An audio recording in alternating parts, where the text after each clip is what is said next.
আসসালামু আলাইকুম বন্ধুরা, আশা করি সবাই ভালো আছেন। এই যে আমাদের টাইগার মুরগিগুলো, এগুলার শীতের বাড়তি যত্ন হিসেবে আমরা আজকে ক্যালসিয়াম খাওয়াচ্ছি। এটা হচ্ছে গিয়া ক্যালফ্লেক্স স্কয়ার কোম্পানির ক্যালসিয়াম, ফসফরাস ও ভিটামিন D3।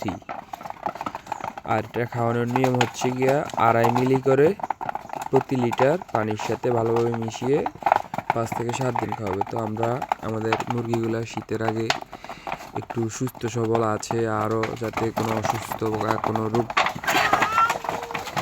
প্রাদুর্ভাব না দেখা দেয়, সেই জন্য অগ্রিম ব্যবস্থা হিসেবে আমরা এগুলাকে এই ক্যালফ্লেক্স খাওয়াচ্ছি। তো সবাই মুরগিগুলারে এরকম দেখে শুনে রাখবেন, অগ্রিম সুব্যবস্থা হিসেবে খাওয়াবেন। ধন্যবাদ।